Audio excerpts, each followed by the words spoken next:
This video is going to give you the best speed training exercises to improve your speed. We're going to go in depth into how to do a variety of different exercises and really give you the concepts for what you need to be doing on a consistent basis in order to have the strength and the power to be able to improve your speed. We'll go ahead and hop right into the video. We're going to be going over 14 different types of strength training exercises. This is putting a focus on resistance training, but will have a direct correlation to making it so you also get faster. And the first one, and I think this is the best one, is going to be the lunge. And there's so many different ways that you can incorporate lunges into your workout. There are reverse lunges, step back lunges, walking lunges. All of these we're going to go and give examples of so you can see. And I'm even a big fan of like iso holds in lunges, even controlling the amount of time you're going through the knee bend. We can go with a barbell, we can go with a dumbbell. Just a great concept to be able to do in order to improve your speed and get your legs stronger, build up the stability that you need. For all of these exercises, there's going to be a wide variety of different amounts of sets and reps that you can do. I'm going to provide more detail about that in the description down below. The next one that we're going to go into is the Nordic hamstring curl, or just a standing hamstring curl. Can even do a lying hamstring curl. The ability to build up the hamstring, essentially. So the great thing about the leg curl is it's really isolating the concentric action within the hamstring, which is a critical part of being able to run fast. The one muscle that is going to be 100% active or is utilized the most when sprinting is the hamstring. And so in order to run faster, you got to get your hamstrings stronger. This is the best way to be able to do that. Really, the Nordics are the best way to be able to do that, but I do think that the leg curls is a great way to isolate it as well. Number 3 is going to be a rear-footed elevated split squat. This is something that really replicates the lunge as well. It's technically a split squat, which means that the focus is on that knee bend, but it is a very similar pattern. Another exercise where you could use a barbell, dumbbell, kettlebell.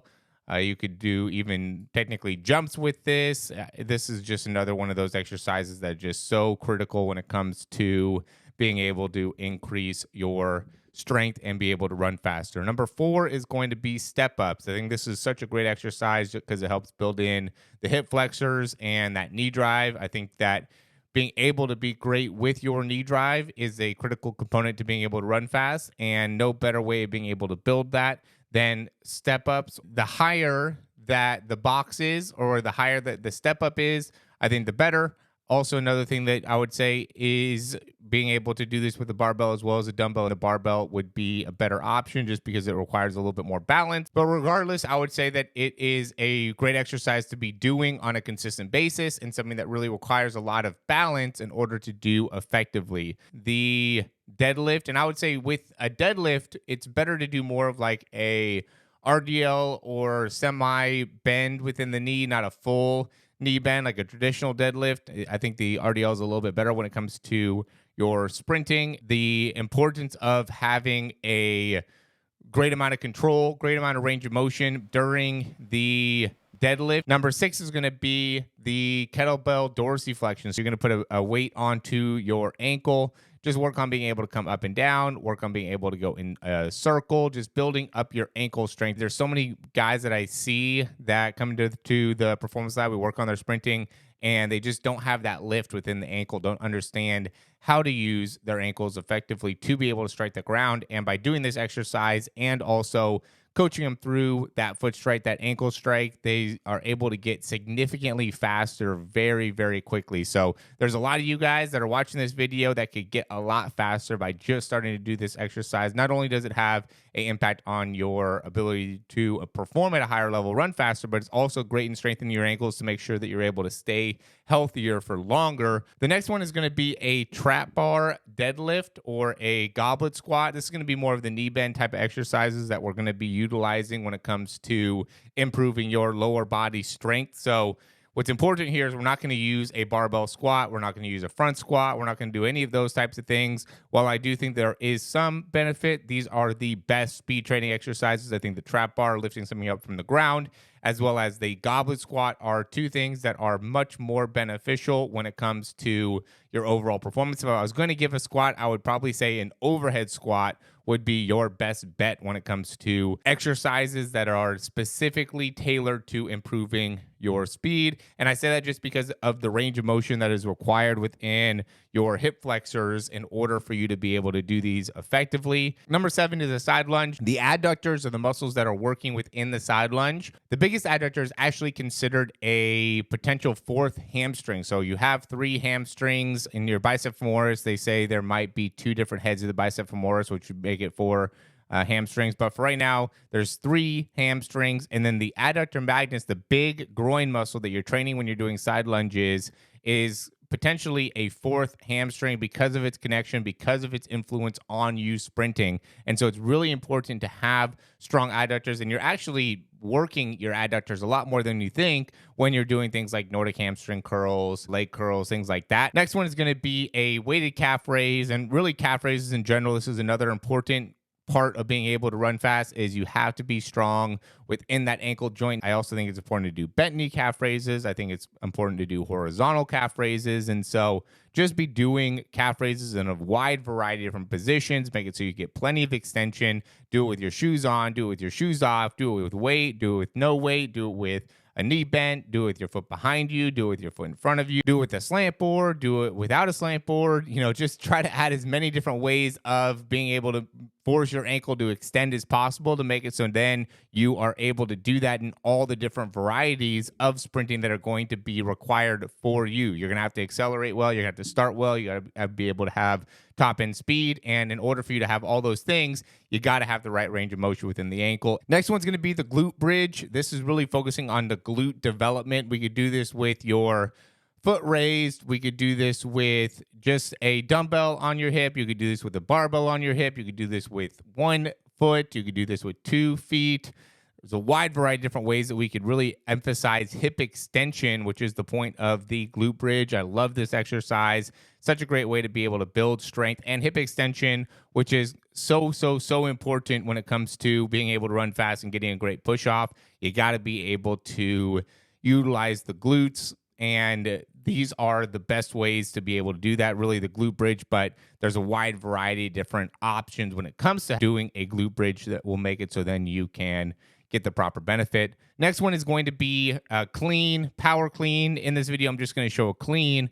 But what a clean essentially does is just teaches you how to use that hip extension when you are sprinting. It's a little bit more of a complex movement. This isn't technically a strength training exercise. It's more of a power training exercise or a power development exercise, considered Olympic lift. But I do think that this ends up carrying over. It has a direct correlation to being able to effectively use your hips when you are sprinting. I see a lot of people that have a hard time with getting their hips in the right position, especially when it comes to their foot strike. And when you are doing cleans, it really allows you to get into that triple extension and get into that position within your foot, knee, and hip. Next one's going to be a single leg RDL. And the reason I didn't put this with just the regular deadlift is I think it's just such a different exercise when it comes to single leg RDL, because it's so much more about your balance and so much more about the stability within the ankle. And again, we could use this and do this with a variety of different modalities or resistances. Put a band around their knee or their ankle. You could use 1 dumbbell, you could use 2 dumbbells, you could use 1 kettlebell, you could have a foot on a bench or a hand on a bench. You could have your foot on a stability ball or a BOSU ball. There's just so many different things you could do within that single leg RDL. Use a barbell.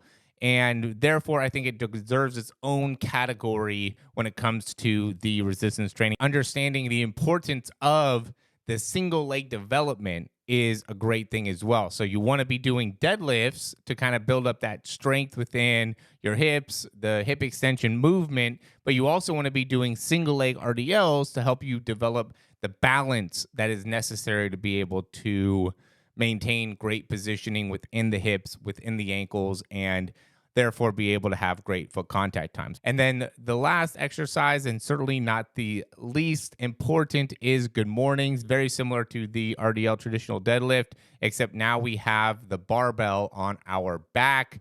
I think this is a great exercise to be able to build up that lower back strength, to make it so we can get the full range of motion within our hips, get full extension within the hips, get the whole complex of the lower back, hip, glute, hamstring complex working in tandem with each other, to make it so when you're driving off the ground and you're driving that hip through with a lot of familiarity, so now you can really utilize that to get you into the upper echelon of speed. When you get to the end of races, 400, 200, when you're getting to your top speed, when you're really trying to push, you got to use those hip muscles, those upper hamstrings, glutes, even in the low back, to really get you over that hump. And we see a lot of the greatest sprinters are able to do that. And I think that the good mornings are such a great way of really being able to build a great relationship within that part of the body. These exercises should be super, super beneficial for you. You should see immediate improvement within your strength and therefore